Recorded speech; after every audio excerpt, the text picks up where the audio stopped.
6장 오늘 12절에서 15절까지입니다. 여호수아 6장 12절부터 15절까지 구약 327쪽이 되겠습니다.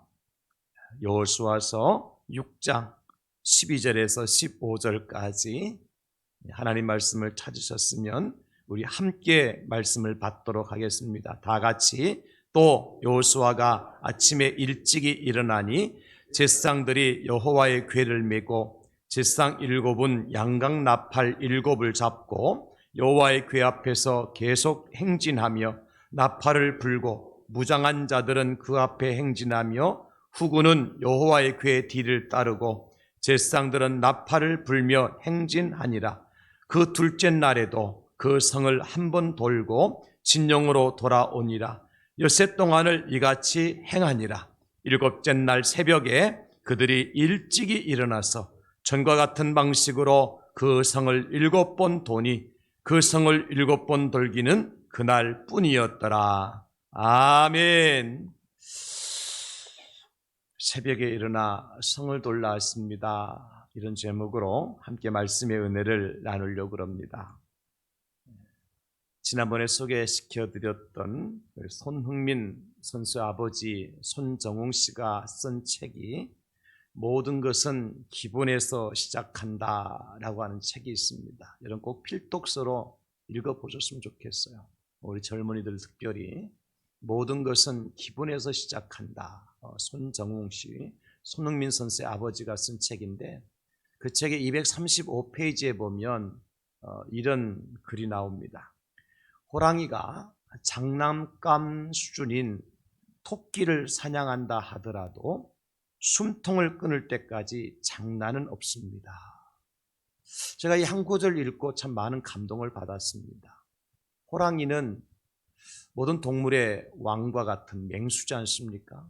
사나운 짐승이죠. 그에 비하면 토끼는 그야말로 장난감에 불과하죠. 뭐 한 움큼이나 되겠습니까? 그런데 그 호랑이가 장난감 같은 토끼를 잡고 그 숨통을 끊을 때까지 절대로 장난처럼 여기지 않는다. 실제 맹수와 맹수가 싸우는 것처럼 그렇게 토끼를 잡는다는 거예요. 참 우리 인생이란 여러분, 인생은 연습이 없지 않습니까? 인생은 장난이 아니지 않습니까? 인생을 장난으로 살고 연습으로 사는 사람은 없을 겁니다. 왜냐하면 우리 인생은 실전이기 때문에 그렇습니다. 그래서 우리가 아무렇게나 살 수 없는 것이 인생이고 함부로 살 수 없는 것이 인생입니다. 그래서 매일 매 순간이 내 인생의 최상의 순간, 최상의 날, 최고의 순간, 최고의 날이 되도록 살아야 한다는 것을 교훈하는 말 아니겠습니까? 여러분 그렇게 살기 위해서는 제가 생각할 때 가장 중요한 시간이 있다면 그 시간이 언제일까?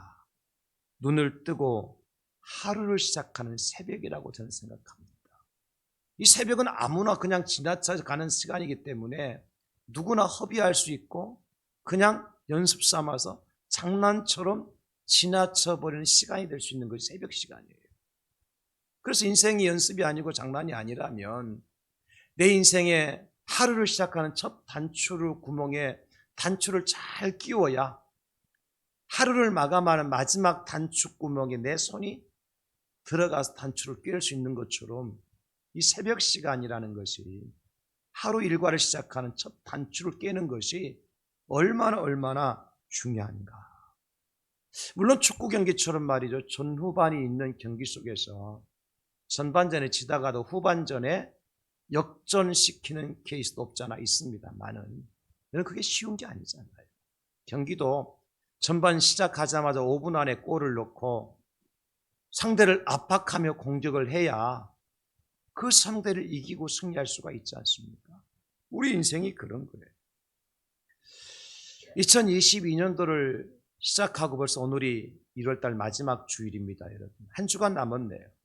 저는 지난 1월 한 달 동안 송구영신 예배를 마치고 한 달 동안 주일마다 일어나라 빛을 발하라 라고 하는 주제를 가지고 함께 말씀의 은혜를 나눴습니다. 여기 일어난다고 하는 히브리 원어 쿰은 무슨 뜻이라 그랬냐면 솟구치다 그런 뜻이에요. 마치 상수도에서 상수도관이 파열되면 어떻습니까? 모든 것을 그냥 뚫어치고 확 올라오는 거 있잖아요. 분수대에서 물을 틀면 그 꼭대기까지 20m, 30m까지 분수대에 물이 올라가는 거죠. 솟구치는 거, 이것이 일어나다, 쿰, 달리다 쿰할 때 쿰이 일어나다는 뜻이거든요. 그런 의미를 가지고 있는 거예요. 우리가 일어난다고 하는 것은 꾸물거리는 것이 아니라 그냥 이 분수대가 솟구치듯이 솟아오르는 겁니다. 뿐만 아니라 일어난다고 하는 쿰의 또 다른 의미는 뭐냐면 존재의 가치를 증명하는 거예요. 여러분, 사람이 살아있다 죽었다, 그 사람이 잠자고 나서 그 사람이 산 사람인가 죽은 사람인가를 어떻게 증명할 수 있습니까? 일어나면 산 사람, 못 일어나면 죽은 사람이죠. 이 쿰의 의미가 그런 의미를 가지고 있고요. 또 마지막으로는 어떤 의미를 가지고 있느냐면 계속해서 전진해 나간다는 뜻을 가지고 있어요. 그러니까 잠시 일어났다가 그냥 하루살이 인생이 아니라 주님 앞에서는 그날까지 독수리가 날개치며 올라감과 같이 그렇게 날마다 솟구치는 삶을 살고 날마다 존재의 가치를 증명하면서 살아가는 사람이 일어나 빛을 발하는 사람. 여러분, 이 한 해 저와 여러분들이 일어나 빛을 발하는 진정한 승리자가 될 수 있기를 다시 한번 예수님의 이름으로 축원합니다. 이를 위해서 제가 주일마다 말씀을 여러분들에게 같이 대언했는데요. 솔로몬과 술람이 여인의 이야기를 통해서 솔로몬이 술람이 여인에게 뭐라고 얘기하죠? 일어나 나와 함께 걸어가자. 그렇게 얘기하잖아요. 우리가 일어날 이유가 뭐예요? 주님과 함께 걸어가기 위해서. 일어나서 우리 대양제일교회 모든 성도들이 함께 걸어가기 위해서. 일어나서 부부가 함께 걸어가기 위해서 일어나야 되는 거예요. 나 혼자만 독주하는 것이 아니라 더불어 함께, 부부는 부부가, 가족은 가족이, 교회는 교회가, 성도는 우리 하나님과 함께 걸어가자. 그래서 일어나라 그러시는 거죠. 그런가 하면 병고침을 받았던 베드로의 장모는 어떻게 했습니까? 일어나서 그들을 돕더라. 우리가 일어나서 뭐 해야 돼요? 하나님 주신 달란트와 재능과 우리에게 실력과 능력을 가지고 섬기는 자가 되어야 된다. 쉽게 말하면 돕는 자, 일하는 자가 되어야 된다는 거죠. 여러 각자 직장에서 일어나서 여러분들이 일하셔야 되고 가정에서 일어나서 여러분들이 일하셔야 된다는 거죠. 세 번째로는 출애굽한 이스라엘 백성들이 홍해를 만나지 않습니까? 홍해 앞에 있는 이스라엘 백성을 향해서 하나님 뭐라고 말씀하시죠? 일어나 홍해를 향하여 걸어가라. 문제가 있으면 그 문제를 어떻게 하라 그랬습니까? 피하여 가지 말고 돌파해라. 우리 그리스도인들은요, 문제를 돌파하는 사람들입니다. 문제가 있다고, 장애물이 있다고 주저하고 피하고 포기하는 사람이 아니라 오히려 그 문제를 향해서 달려가기 위해서 어떻게 해야 돼요? 일어나야 되는 겁니다. 할렐루야. 장애물이 없을 수가 없어요. 문제가 없을 수가 없어요. 그러나 그 문제 앞에서 좌절하고 실망하고 포기하는 것이 아니라 그 문제를 오히려 뚫고 지나갈 수 있는 홍해를 마른 땅같이 건너가기 위해서는 어떻게 해야 됩니까? 일어나서 홍해를 향해서 가야 되는 겁니다. 그런가 하면 지난 주간에는 베데스다 목가에 38년 동안 병자로 있던 사람을 예수님께서 만나주시죠. 예수님께 그에게 뭐라고 말씀하십니까? 일어나 내 자리를 들고 걸어가라. 그 자리는 어떤 자리라고 그랬어요, 여러분? 과거에는 실패의 흔적이었어요. 그러나 예수님 만나고 난 다음에는 승리의 흔적으로 바뀌는 겁니다. 여러분, 주님 없이 살아갈 때는 우리가 실패할 수 있고 낙심할 수 있고 좌절할 수 있지만 주님 만난 다음에는 우리가 예수 그리스도로 인하여서 주님이 주신 능력과 힘으로 말미암아 승리의 사람이 됐고 은혜의 사람이 됐으니까 이제 우리가 뭘 가지고 와야 돼요? 승리의 흔적과 은혜의 흔적을 가지고 달려가라는 거예요. 그 사람들 앞에 보여주세요, 여러분. 그게 뭐냐? 이거 내가 옛날에 38년 동안 자리를 깔고 앉아서 베데스모스 한 번도 들어가지 못해서 내가 끙끙 앓고 있었던 그 자리, 더러운 자리였지만 예수님 만나고 내가 든 이 자리는 예수님의 은혜로 내가 더 이상 이 자리가 필요 없어서 이것은 은혜의 흔적이고 승리의 흔적이다, 그렇게 증거할 수 있는 그 자리 말이죠. 여러분들에게 그런 자리들이 다 있어질 수 있기를 예수님의 이름으로 축원합니다. 은혜의 흔적을 가지고 가십시오. 승리의 흔적을 가지고 나가시란 말이에요. 예수님이 함께 하시잖아요. 하나님께서 여러분 도와주시잖아요. 그래서 일어나 네 자리를 들고 걸어가라. 오늘은 1월달 마지막 주일인데 이제 가나안 땅을 바로 앞에 두고 마지막 지점에서 이스라엘 백성들이 또 하나의 장애물을 만나는데 그 장애물이 뭐냐? 여리고성이라는 장애물을 만나요. 여리고성은 아무나 무너뜨릴 수 없는 견고한 성이었습니다. 고고학자들의 고찰에 의하면 여리고성은 마차 2대가 왕래할 정도로 말이죠, 넓게 아주 튼튼하게 벽이 두꺼운 그런 성이었다고요. 성의 높이도 워낙 높아가지고 사람들이 올라갈 수 없는 그런 높이. 그런데 그 성이 어떻게 무너졌어요? 오늘 말씀에 보니까 새벽에 일어나 그 성을 돌라. 이게 해답이에요. 새벽에 일어나 그 성을 돌라. 오늘 설교의 제목이 뭐예요? 새벽에 일어나 성을 돌라 했습니다. 따라서 하실까요? 새벽에 일어나 성을 돌라 했습니다. 그러면 여리고성이 무너질 줄로 믿습니다. 그럴 때 여리고성을 점령하는 놀라운 역사가 일어날 줄로 믿습니다. 전리품을 거두어서 그 전리품을 여호와 하나님 앞에 올려드리는 축복의 삶이 될 줄로 믿습니다. 뿐만 아니라 여리고성을 통과해서 가나안 땅에 입성하는 축복도 우리의 것인 줄로 믿으시기 바랍니다. 언제 그런 역사가 나타나느냐? 새벽에 일어나 성을 돌면 돼요. 여러분, 참 이 새벽에, 이른 새벽에 일어나서 여리고성을 7번씩이나 돌았던 이스라엘 백성들처럼 정말 말도 안 되지만은 하나님께서 말씀하신 대로 절대 순종했을 때에 인생의 장벽인 여리고성이 무너져 내리더라는 겁니다. 말도 안 되지만. 그래서 저는 이렇게 결론을 줘요. 새벽에 이미 역사는 시작된다. 새벽에 모든 역사가 진행되고 새벽에 놀라운 역사가 성취된다. 새벽의 역사. 그래서 시인은 고백하죠. 시편 57편 8절과 108편 2절에 내 영광아 깰지어다, 비파야 수구마 깰지어다, 내가 새벽을 깨우리로다. 우리 다 같이 내가 새벽을 깨우리로다. 시작. 진짜입니까? 왜 거짓말 하냐고. 다시 한번 내가 새벽을 깨우리로다. 시작. 새벽 안 깨우는 사람이 누가 있어? 다 깨우지.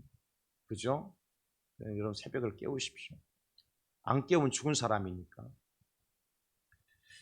왜냐하면 시편 46편 5절에 보면 하나님이 그 성 중에 계심에 성이 흔들리지 아니할 것이라 새벽에 하나님이 도우시리로다.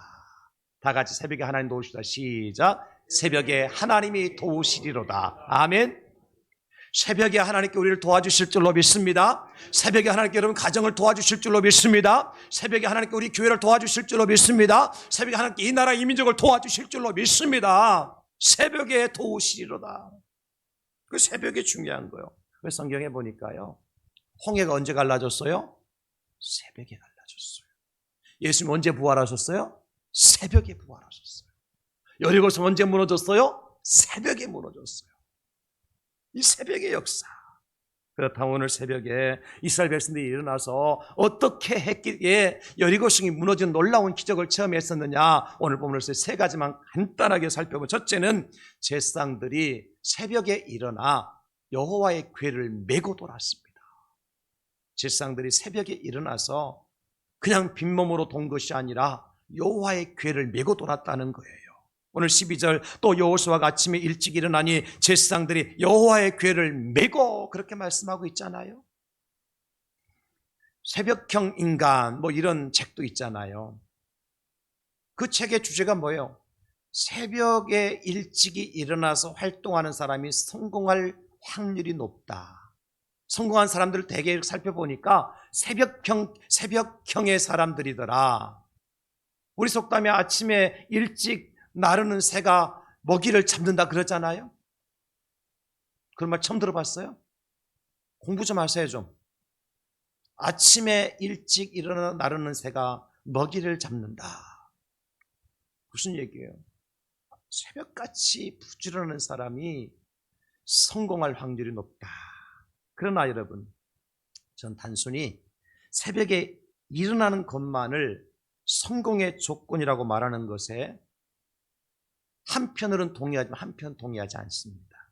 왜냐하면 도대체 새벽에 일어나는 목적이 뭐냐? 또 새벽에 일어나서 하는 일이 무엇인가가 더 중요하기 때문이에요.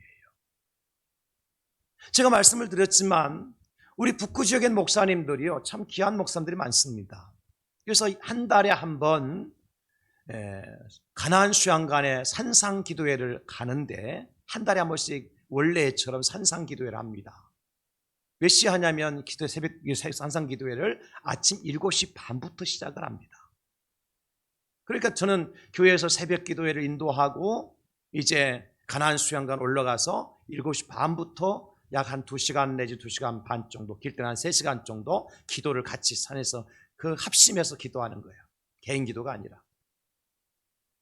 그리고 내려오는데 제가 이제 새벽 기도를 마치고 우리 같이 가는 목사님 차를 타고 가든지 가다 보면은 그 시간대가 아직 어두운 시간, 해가 안 밝아요. 캄캄해요. 쉽게 말 라이트를 켜고 가야 될 그런 시간이에요. 그런데 저 가나안산 금정산에 올라가다 보면 벌써 그때 배낭 메고 산에 내려오는 사람들이 많아요. 이분들 어떤 사람들이에요? 제가 교회 와서 새벽 기도할 때 그분들은 산에 올라갔던 사람들이고, 제가 그 시간에 가나안 수양관 기도원 올라갈 때 그분 벌써 하산하시는 분들이에요. 등산 끝나고 하산하신 분들이에요. 그분들을 보면요, 참 건강해 보여요. 뭔가 생동감이 넘쳐 보이고 보람 있는 일을 성취하고 돌아오는 사람들처럼 발걸음이 가벼워 보입니다.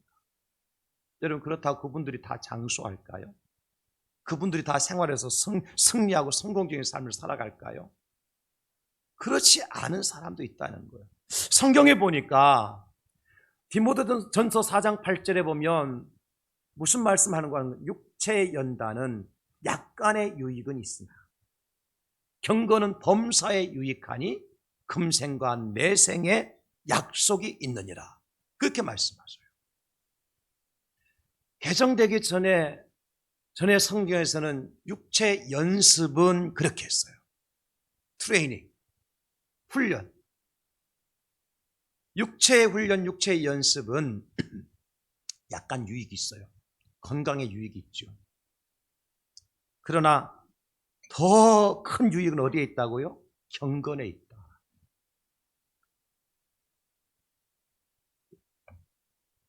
중요한 것은 새벽이라고 하는 한 하루를 시작하는 첫 시간에 일찍 일어나는 목적이 뭐냐는 것. 그 목적을 이루기 위해서 어떻게 하루를 시작하는가, 이게 중요하다는 거예요. 오늘 본문에서요, 가나안 땅을 향해 마지막 노종을 지나는 이스라엘 백성들이 만난 여리고성 앞에서 하나님은 이들에게 새벽에 일어날 것을 명령하시고요, 그리고 오늘 12절에 제사장들이 뭘 메고 가라고요? 언약궤를 메고 앞장서서 여리고성을 돌라고 말씀하셔요. 새벽에 일어나서 빈몸으로 도는 것도 쉽지 않습니다. 귀찮습니다. 만약에 그 여리고성 안에 군사들이 갑자기 이스라엘을 공격을 한다고 할 것 같으면 그야말로 참패를 당할 수밖에 없는 상황이죠.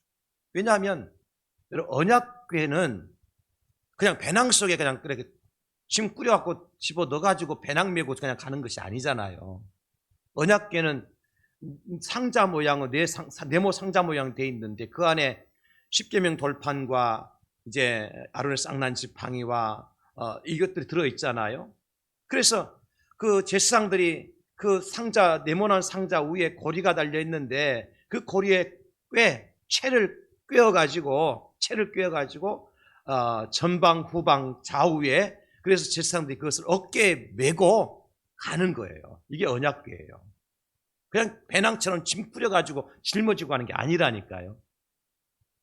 그러면 여러분 생각해 보세요. 이것을 뭐 급하다고 막 흔들면서 달려갈 수도 없는 일이잖아요. 언약궤는.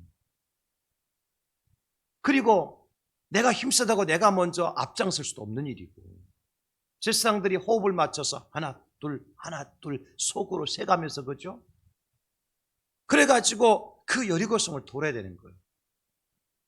쉽지 않습니다. 지금 이 여리고성을 도는 것은 뭐 하는 거예요? 지금 그냥 여행 연습하는 게 아니라 그랬죠? 전쟁입니다. 전쟁.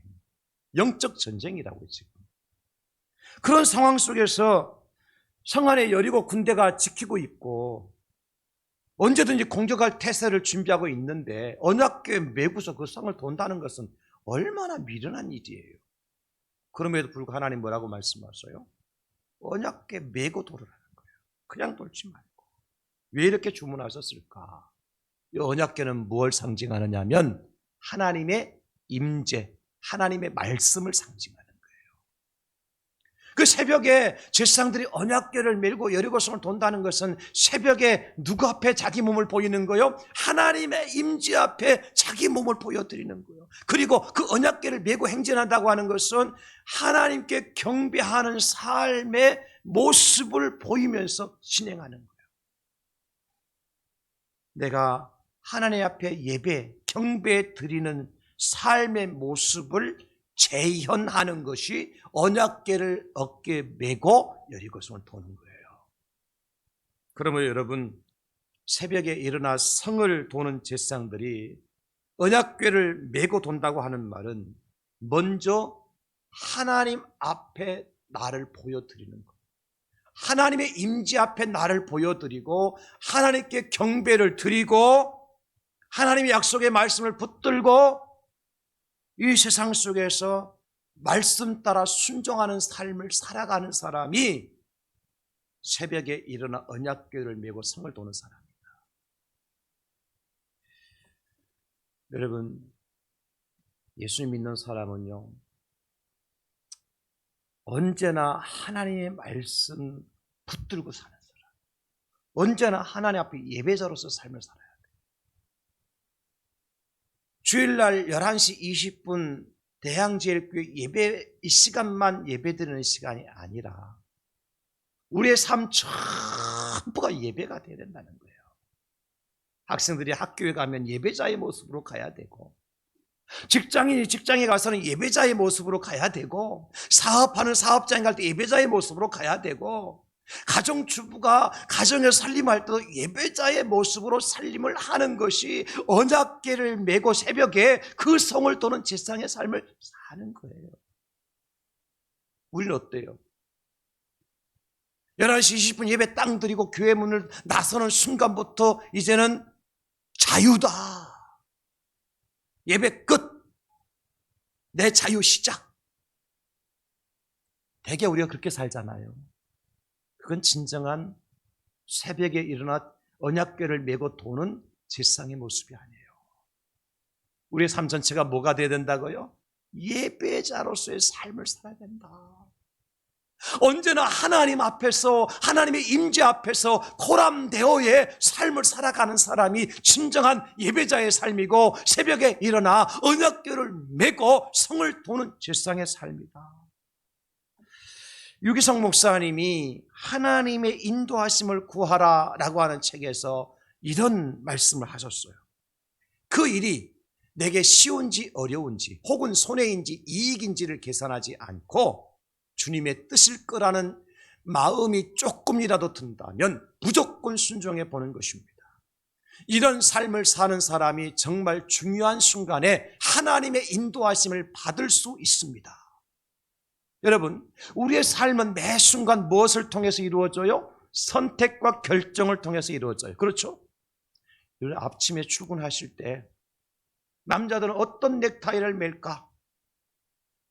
저는 1년 365일 거의 넥타이를 착용하기 때문에 제 이제 농을 열면 넥타이가 막 이만큼 요 정도 있을 거예요. 요 정도. 이렇게 걸어놨어요. 그럼 제가 막 이렇게 오늘 어떤 거 매지? 그래봤자 어제 맸던 거 또 매고 오는데 그럼에도 불구하고 그냥 빼는 경우가 없어요. 항상 뒤져봐요. 어떤 거 매면 더 좋을까? 선택이죠, 선택.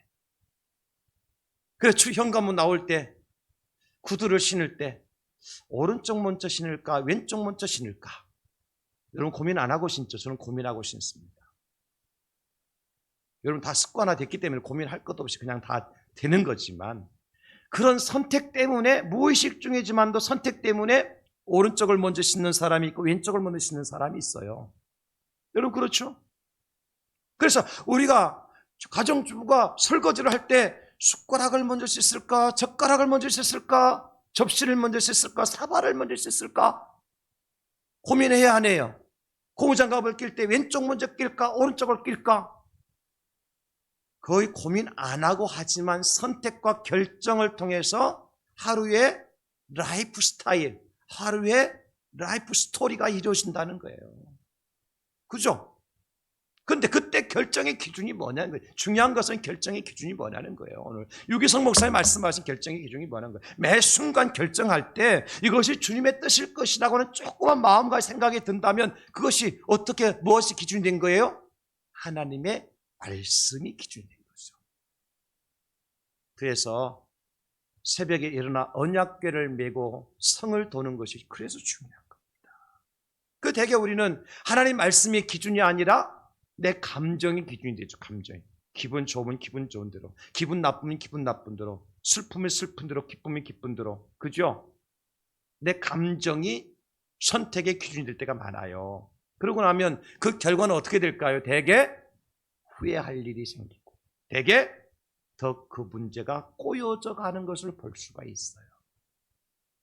속상하고 기분 나쁘고 그래서 선택하고 그래서 결정 짓게 되어지면 결국에는 후회하게 되어지고 결국에는 그 일이 더 꼬여지더라.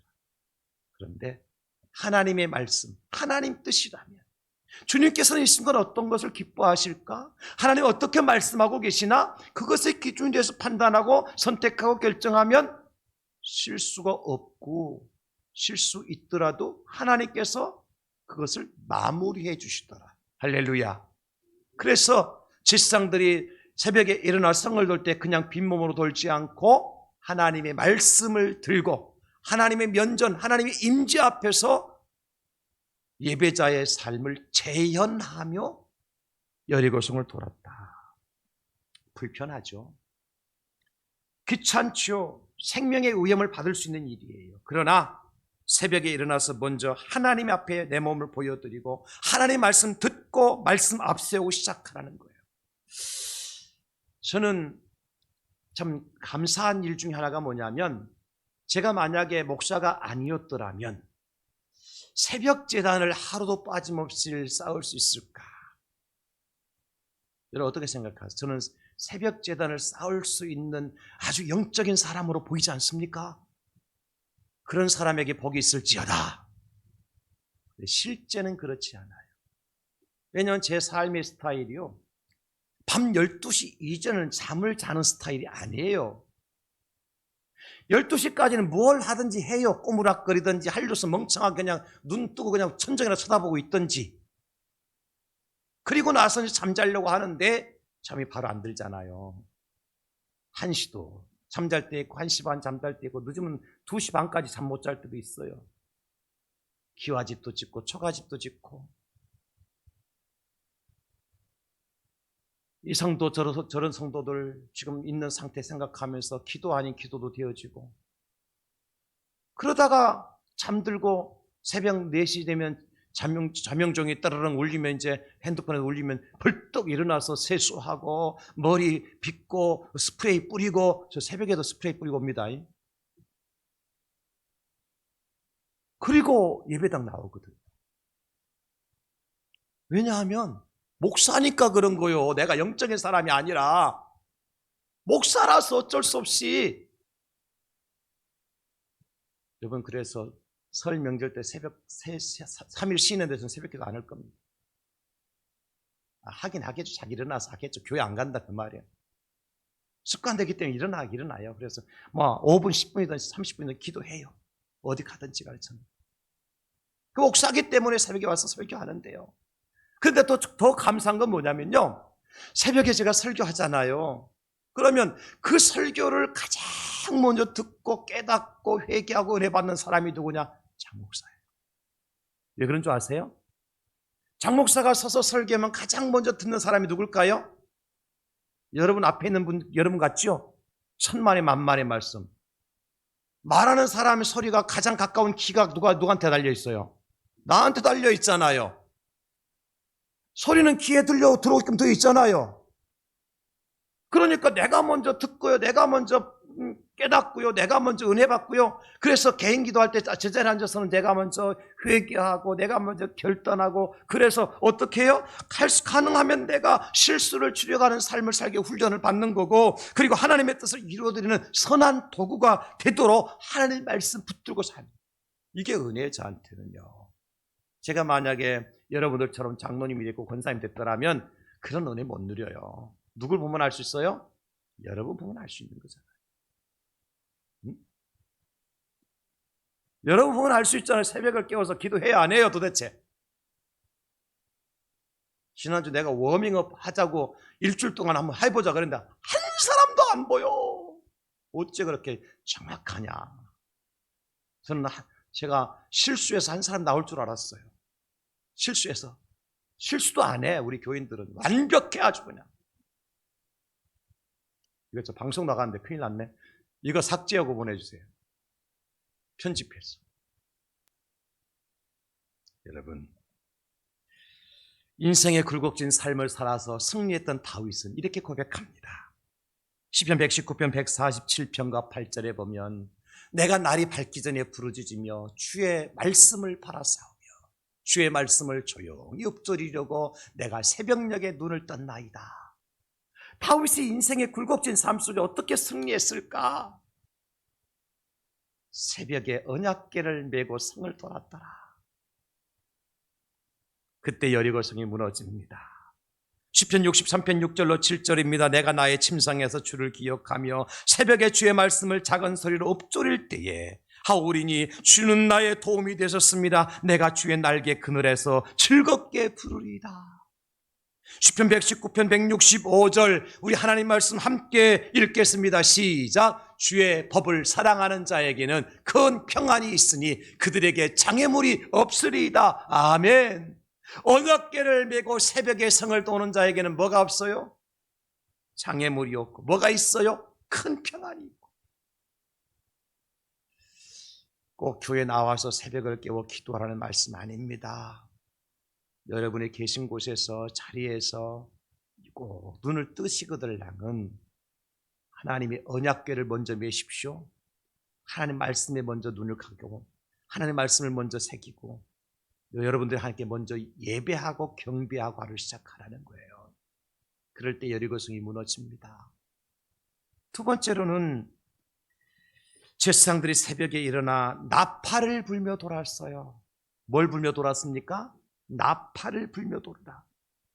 오늘 13절 제사장 7은 양각 나팔 7을 잡고 여호와의 궤 앞에서 계속 행진하며 나팔을 불고 무장한 자들은 그 앞에 행진하며 후군은 여호와의 궤 뒤따르고 제사장들은 나팔을 불며 행진하느니라. 나팔 불며 새벽 나팔을 불고 성을 돌았어요. 여러분, 전쟁터에서 부는 새벽 나팔은 무슨 나팔일까요? 선전포고 나팔입니다. 그래서 새벽 나팔 소리가 울리면 군사들은 어떻게 할까요? 모든 전열을 갖추고 자리에 일어나서 모든 완전 무장을 하고 전열을 갖추고 전쟁터를 향해서 이제 힘차게 함성을 지르 나가는 겁니다. 이게 새벽 나팔이에요. 그럴 때 적진에서 그들이 기가 죽고 전세가 우리의 것으로 뒤집히는 거예요. 실제 성경에 보면 새벽 나팔을 불고 전쟁에 승리한 군대가 있습니다. 누구냐면 기드온의 300용사예요. 그래도 나팔 불고 싸워서 이겼습니다. 여러분 성경 보시면 사사기 7장 18절로 20절 나와 따르는 자가 다 나팔을 불거든 너희도 모든 진영 주위에서 나팔을 불며 이르기를 여호와를 위하라 기드온을 위하라 하라 하니라. 기드온과 그와 함께한 100명이 이경초에 진영 근처에 이른즉 바로 파수꾼을 교대한 때라. 그들이 나팔을 불며 손에 가졌던 항아리를 부수니라. 세대가 나팔을 불며 항아리를 부수고 왼손에 횃불을 들고 오른손에 나팔을 들어 불며 외쳐 이르되 여호와와 기드온의 칼이라 하고. 이경은 새벽 시간입니다. 이때는 1경, 2경, 3경으로 나누니까 아주 밤 깊은 새벽 시간에, 새벽이 되기 바로 이런 시간에 나팔을 불며 항아리를 들고 외쳐서 나팔 불며 항아리를 깨트리면서 했을 때 하나님께서 기드온의 300용사가 승리하게 만든, 그들이 창칼로 이긴 게 아닙니다. 여러분, 나팔 불 때 천사가 대적을 물리쳐 주십니다. 그러면 오늘 우리가 새벽에 부른 나팔은 뭐냐 도대체? 여기 다 양각 나팔 가지고 올 수는 없잖아요. 새벽에 부는 나팔은 뭐냐? 기도와 찬송입니다. 기도와 찬송. 우리가 새벽에 부는 나팔로서의 기도는 어떤 효과가 있죠? 하나님의 말씀의 은혜로 나를 무장시키는 그러한 효과가 있어요. 기도하면 담력이 생깁니다. 기도하면 담대함이 생깁니다. 기도하면 대적과 이길 힘이 생깁니다. 하나님의 은혜로 무장하는 것이 기도예요. 찬송은 어떻습니까? 찬송은 우리의 원수 대적을 완전히 물리치는 승리의 함성이 찬송입니다. 원수 마귀가, 귀신이 언제 물러가느냐? 찬송할 때 물러가는 줄 믿으시기 바랍니다. 여러분 찬송을 그 힘있게 하셔야 돼요. 새벽에 저는 새벽 기도기 때문에 찬송을 조용히 하는 스타일이 아니에요. 어떤 데는 찬송을 2곡씩 하기도 하고요. 어떻게 보면 제가 약간 이상한 사람이에요. 이건 안 나가도록 하시고. 왜냐하면 새벽에 영적으로 제압을 시켜야 돼요. 새벽부터 영적으로 제압을 시키고, 새벽에 저는 가능하면 소리 내서 기도합니다. 사탄과 싸우는 거예요. 영적 무장하는 거예요. 찬송할 때 사탄이 무릎을 꿇습니다. 찬송할 때 귀신이 떠나갑니다. 그래서 새벽에 나팔 불며 성을 도는 것은 새벽에 나와서 기도하고 새벽에 찬송을 드리는 거예요. 다른 거 없습니다, 여러분. 예수님께서 이런 기도를 하라고 말씀하셨죠. 우리를 시험에 들게 하지 마시옵고 다만 악에서 구하시옵소서. 그러면 우리가 늘 주기도문 하지 않습니까? 시험에 들지 않고 악에서 구원받기 위해서는 어떻게 하라고 말씀하시냐? 예수님 겟세마네 동산에서 제자들에게 이걸 가르쳐 주셨어요. 누가복음 22장 46절 이르시되 어찌하여 자느냐? 시험에 들지 않게 일어나 기도하라 하시니라. 여러분 시험 들지 않으려면 뭐 해야 돼요? 일어나 기도해야 돼요. 악으로부터 구원받기 위해서 어떻게 해야 돼요? 일어나 기도해야 돼요. 그런데 제자들이 그걸 했습니까? 못했습니까? 못했잖아요. 그래서 베드로와 그 제자도 어떡하죠? 예수님을 3번씩이나 부인하고 다시 고기 잡겠다고 금을 둘러매고 갈릴리 바다로 다시 돌아가잖아요. 실패합니다. 한 마리 못 잡습니다. 뭐 못했어요? 기도하지 못했어요. 성경에 보면 기도로 순종하고 찬송으로도 승리한 케이스도 있지요. 바로 역대하 20장 22절. 그 노래와 찬송이 시작될 때 여호와께서 복병을 두어 유다를 치러 온 암몬 자손과 모압 세일산 주민들을 치게 하심으로 그들이 패하였으니 찬송으로 전쟁의 승리예요. 사랑하는 성도 여러분, 저와 여러분들 각자 가정에 부를 찬송이 있잖아요. 여러분의 개인 18번지 찬송 있잖아요. 계속 부르십시오. 사탄이 한 길 왔다가 7길로 물러가게 될 줄로 믿습니다. 우리 앞에 놓였던 장애물들이 무너지는, 여리고성이 무너진 놀라운 역사가 일어날 줄로 믿습니다. 그래서 새벽에 나팔 불며 돌라니까요. 여러분 자리에서 일어나, 여러분 가정의 침대에 일어나셔서 찬송 한 곡 하세요. 찬송 안 펴놔도 되잖아요. 여러분 잘하는 찬송 있잖아요. 주 안에 있는 나에게 딴 것이 있으랴. 뭐 이런 찬송도 있고요. 성경도 이런 잘하는 성경 구절이 있잖아요. 어떤 성경? 하나님이 세상을 이처럼 사랑하사 독생자를 주셨으니 빛이 있으라 하심에 빛이 있었고, 모르면 그런 성경이라도 할 수 있잖아요. 그리고 시작하시라. 기도하고 시작하시고. 그럴 때 여리고성이 무너집니다. 인생의 장벽이 무너집니다. 새벽에 나팔을 불고 여리고성을 도는 저와 여러분 될 수 있기를 예수님의 이름으로 축원합니다. 마지막 세 번째는 백성들이 새벽에 일어나서 7번 돌며 소리쳤어요. 언제? 7째 날, 마지막 날에. 여러분, 이 날은 무슨 날이에요? 오늘 15절에 보면 7째 날 새벽에 그들이 일찍 일어나서 전과 같은 방식으로 그 성을 7번 도니 그 성을 7번 돌기는 그날뿐이었더라. 그날이 어떤 날이에요? 마지막 최종 결단의 날이에요. 더 이상 여리고성이 그들 앞에 남아있지 않을 수밖에 없는 최후의 결전의 날이에요. 그날은 몇 바퀴 돌았다고요? 7바퀴. 여러분, 7이라는 숫자는 우리가 잘 아는 것처럼 완전 수잖아요. 그리고 승리의 수요, 자유의 수입니다. 그래서 제사장 몇 사람이 몇 가지 나팔을 불어요? 7제사장이 7양나팔을 불고 7식이에요. 그리고 마지막 7째 날에는 몇 바퀴를 돌으라고요? 7바퀴를 돌고. 그럼 끝이에요. 여러분, 이걸 어떻게 해석해야 되느냐? 저는 이렇게 해석해요. 최후의 순간까지 순종이다. 마지막까지 순종해라. 상상해 보십시오. 6째 날까지 하루 한 바퀴 돌고 7째 날 안 나온 사람은 여리고성이 무너진 걸 보았을까 못 보았을까요? 못 보았죠. 또 7째 날 나왔지만도 이제 7째 날 마지막 6바퀴 돌고 아이고 힘들어, 이거 안 무너지네, 아무런 표시가 안 나네 그러면서 포기하고 집으로 돌아간 사람은 여리고성이 무너진 걸 보았을까 못 보았을까요? 못 보았죠. 누구만 보았을까요? 마지막 7바퀴를 돈 사람들.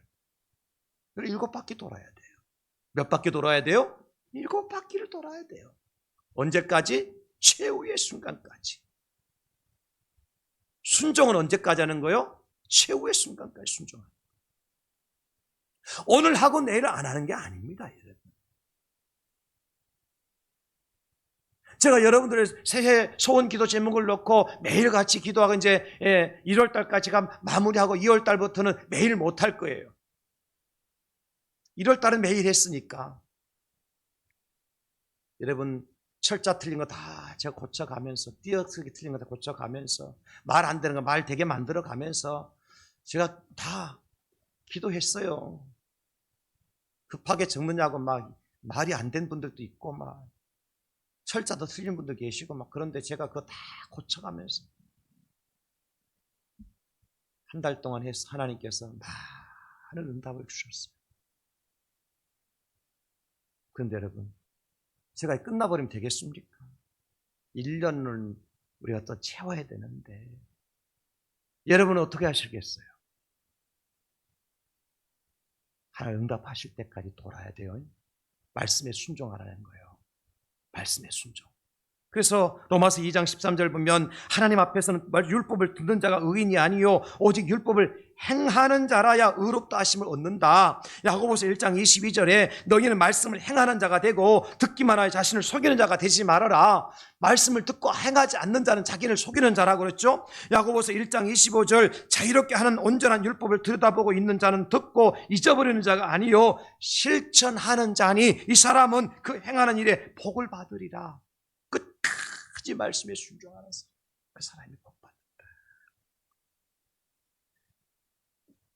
사랑하는 성도 여러분, 새벽에 일어나서 언약궤를 메고 돌아야 됩니다.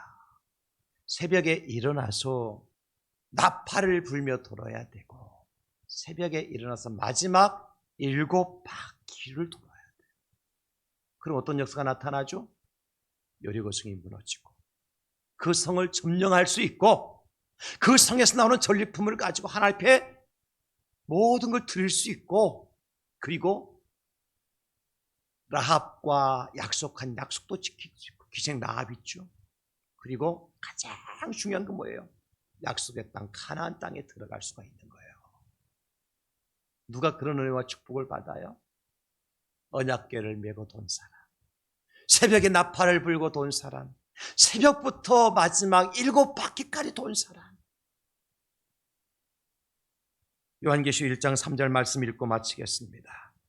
다 같이 시작. 이 예언의 말씀을 읽는 자와 듣는 자와 그 가운데 기록한 것을 지키는 자는 복이 있나니 때가 가까움이라. 아멘. 때가 가까이 왔어요. 7바퀴 돌면 도는 겁니다. 포기하는 사람은 포기할 수밖에 없지만 포기하지 않으면 끝까지 돌 수가 있는 거예요. 여러분 기도 제목 내려놓지 마시고 계속 기도하시고, 여러분의 소원과 꿈을 버리지 마시고 계속 그 꿈을 품고 나가시고, 마지막 7바퀴를 도는 순간에 허락하실 하나님 놀라운 기적을 체험하는 우리 대항지역의 모든 성도들 될 수 있기를 예수님의 이름으로 축원합니다. 축복합니다. 하나님 도와주시옵소서. 새벽에 일어나 언약궤를 메고 돌게 해주시고, 새벽에 일어나 나팔을 불며 돌게 해주시고, 새벽에 일어나 마지막 7바퀴까지 도울 수 있는 주의 백성들이 되게 하소서.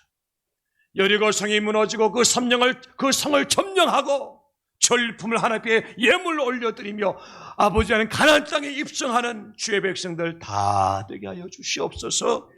주 예수님의 이름으로 기도드리옵나이다. 아멘.